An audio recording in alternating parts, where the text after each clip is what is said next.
Hi everyone. Um, again, I said I'd make another video. Um,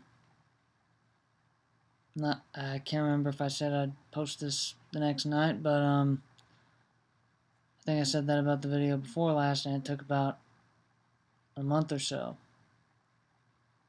So I'm gonna at least. Oh, hold on. Sorry, that knuckle was bothering me.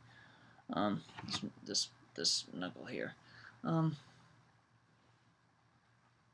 but I will post another video tonight, just cause I feel that I should. I feel like I'm a little overdue. I just, like I said, in case you didn't hear that, I feel like I'm a little overdue. Another knuckle's bothering me. Um, well, I'm a little stiff tonight. Um, a little stiff tonight. Um, but anyway, so tonight I'm going to talk about, what happened in my last class. So it was Introduction to Game and Project Management. In that class, let me just get that one out of the way first. In that class, we basically talked about, there's one discussion each week. One was discussion on success, on what we think we've improved on. Let me double check just to be sure.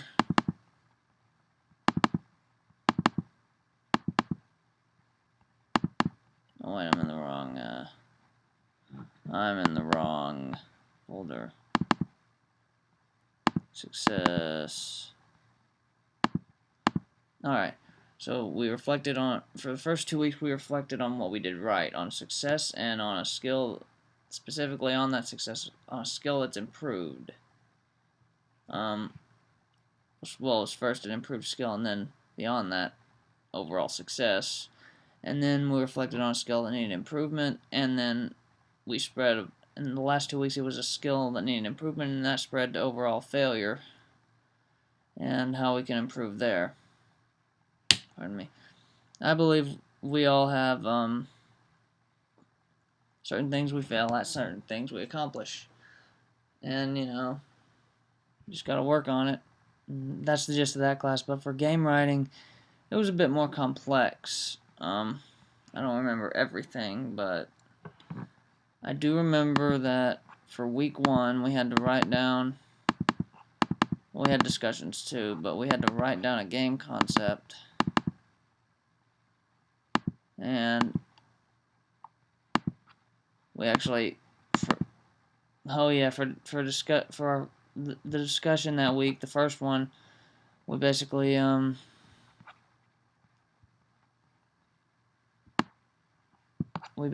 to write the best story-based game we ever played. Second one was game narrative evaluation, and in that one, we basically wrote down what mechanics what made the game great based on gameplay mechanics and how it blended in with the story. I don't remember exactly what I wrote. It's been a while. Let's see.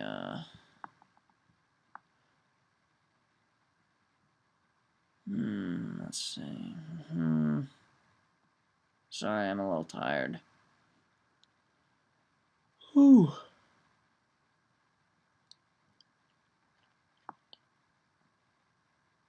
And it was really bringing a game to life in a narrative sense and just in a totally different way overall. And I mean, it really felt like a movie, sort of, like in a good way. It felt like a game that also felt like a movie. There were just ways in which the developers, and the game I'm talking about is The Last of Us, and that was a really good game narrative evaluation I did. And for the first discussion, the best story-based game I probably ever played so far is Batman Arkham City, sequel to Batman Arkham Asylum. That was really good. I liked Origins. It was okay. I'm looking forward to Arkham Knight. But yeah, The Last of Us, yeah, just there were just these little things that it did that you've seen before, but the developers made it to where in such a way that, they made it to where, zombies coming in through the house seem real, and, in the beginning there's like these police chases and everything being set on fire and the zombies, and it's a lot to take in, but if you watch like a gameplay walkthrough of that, it feels so real.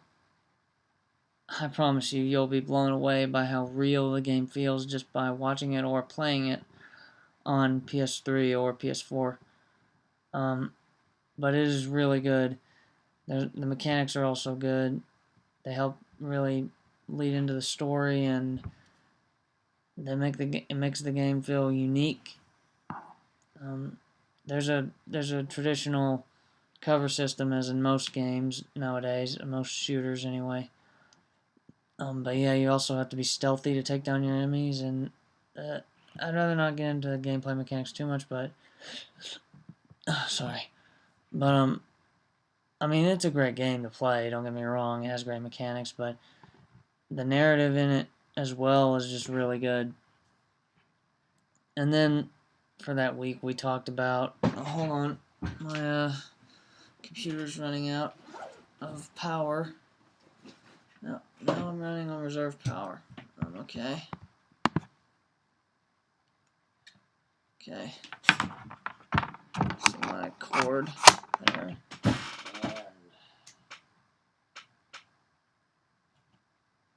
there. Powering up.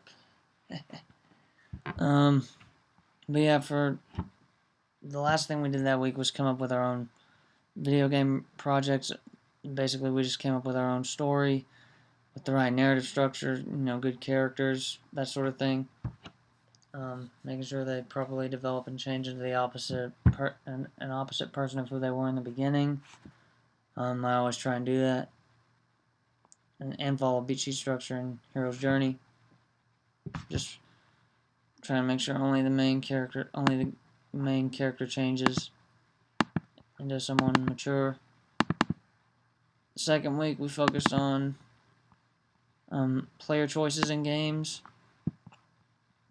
It's about game writing, so each week there's a new topic to focus on. The second week was game mechanics, and the discussion we had was based on player choices, like multiple narrative storylines where the players can, and multiple gameplay choices where the game can branch into multiple storylines, and you can change your character into a good person or a bad person. And again, I'm sorry, I'm just tired, and you can tell by my voice now. And I'm sorry, I just can't explain right now. I'm usually not this tired. Oh man. But yeah, for the two assignments, I had two assignments that week, and a discussion. The discussion was based on player choices. Like I said, you can choose multiple narrative paths, to follow like all these different storylines and change your character into a bad character, a good character, a somewhat bad character, a somewhat good character, or a neutral character. Whatever you choose decides your morals and your character's morals, and you kind of evolve along with your characters along the way. Then there's also dialogue choices where you can simply pick what you want to say to someone, and I mean even that can like change your morals and advance the story in different ways. Oh, I'm sorry. Just a hard spot there. There's a bunch of dried pus. But yeah, for the third assignment, I used a site called Inklewriter, and what you do there is you come up with all the sorts of dialogue, all the questions you can ask. Like, you get a prompt that says, "I'm this person. I'm from this universe and I seek knowledge. How can you help me? And then you can ask like 1, 2, or 3 questions, and then whatever question you ask, the person you're saying it to says something else, and then you can keep asking until possibly another piece of text pops up that you can ask or say that can advance the story. And well, it's complicated, but I usually, but yeah, if you want a link to, describe what I'm saying, I've got a link to my Inkle Writer example. The video is going to be a little long, so and then on assignment 2, I did an assignment based on trigger dialogue, and that's where when you're playing the game, you can either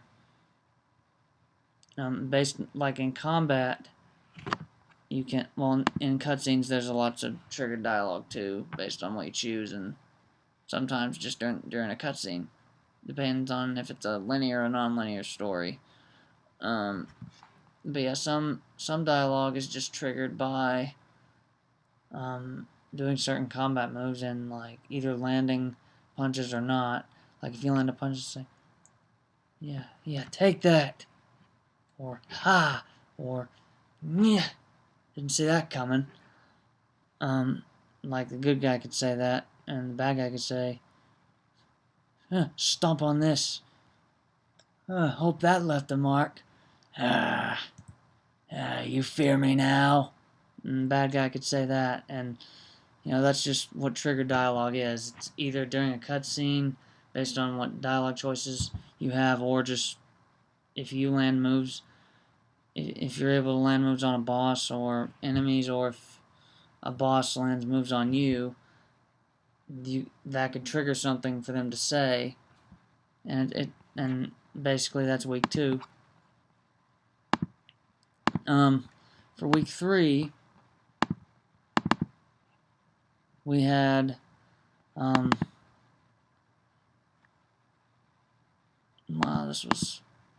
we had an opening cutscene to write, like for a game, and that's basically like like an opening movie scene. Like a character starts out in the beginning, like, well, it was just a normal day. I was just like everyone else, and then this happened, and then like starts running away and like from someone, like I gotta get this to the ancient. I gotta get this to the pyramids. I need to get this to the pharaohs now. Wondering why I have to get some package to some pharaohs? Well, it's complicated. Turns out a friend of mine, well, he knew some ancient pharaohs.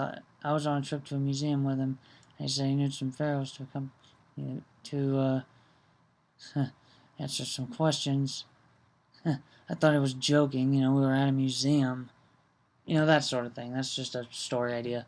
And then, like, he gets tricked into this ancient prophecy thing and has to deliver a package and become, like, some kind of godly character. It's that kind of thing you have to introduce them to. And then the gameplay comes in and, well, either your character has all these powers or they develop them, or both, or meh. And then we also had platform evaluation based on like what platform we want our games to come out on. We decide the platform we want our game that we're making our game for. Like, are we making a console game? Are we making a mobile game, a game on Facebook or Twitter, or PC, or 3DS or Vita? It's based on the scope of the game. I think consoles and PC have the biggest scope availability.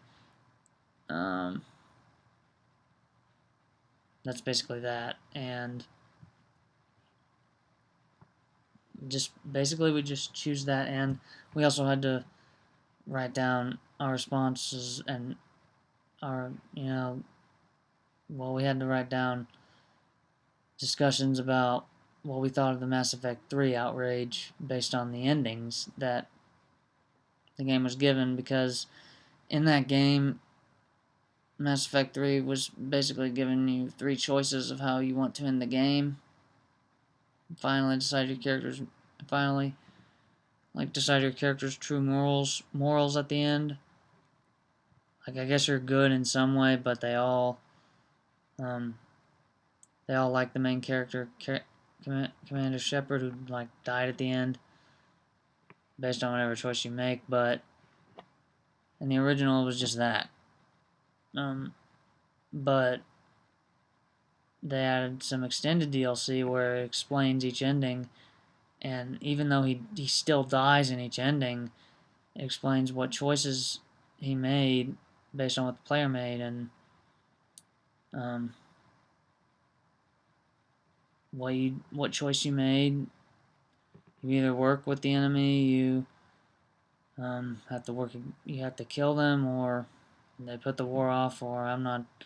Again, I don't remember it all. That was something else. But yeah, we basically wrote down our responses to that, because BioWare, before they released the extended cut DLC to Mass Effect 3, the whole game had so many choices, and for 3 choices, at the end the game felt kind of linear, and I think it was rushed, and it shouldn't have been. And so we responded to that, and I think there was so much outrage that BioWare decided to release the patch, and I think they did the right thing, because the BioWare could have ignored the fans, but they chose not to, and they really did a good job. And it shows that you need to keep your fans happy, make a narrative that makes sense, that makes you care about your characters, and what they did is they just totally took that away with the ending.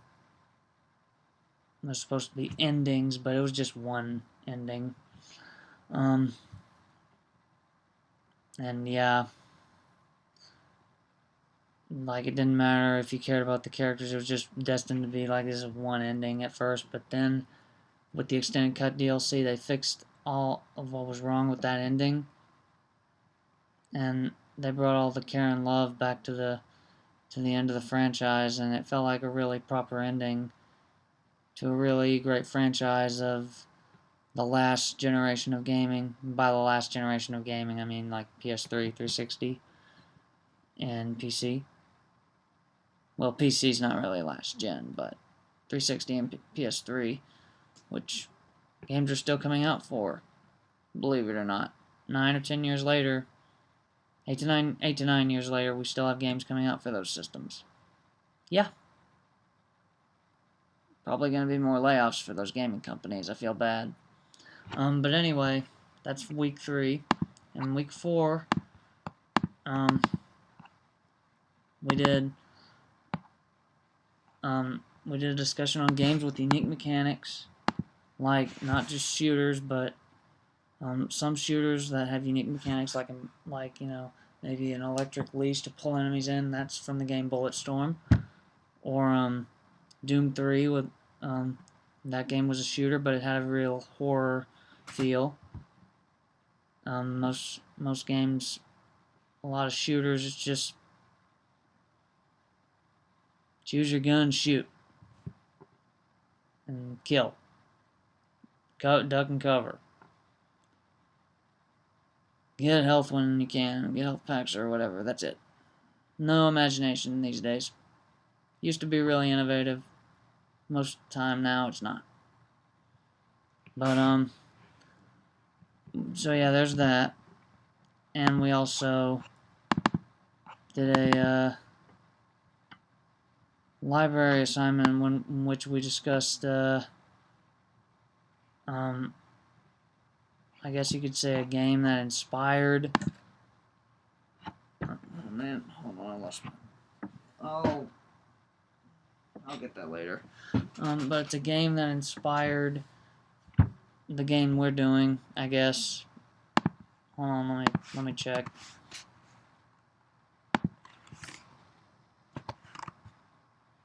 Never mind. But we wrote down like a game that inspired the game we're doing, and basically why it's unique and how we're trying to make our games unique. I'd rather not go into it into detail. I'm going over 20 minutes. If you'd like to know more about what I'm talking about, just like Facebook me, email me at loganlong@charter.net. Just, yeah, let me know. And then we had a final pitch document, and in that we mentioned a pitch document, and in that we mentioned like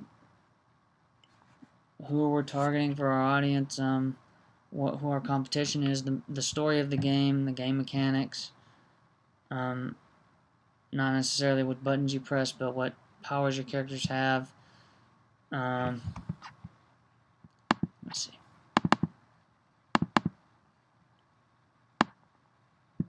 Executive summary, that's just a general summary.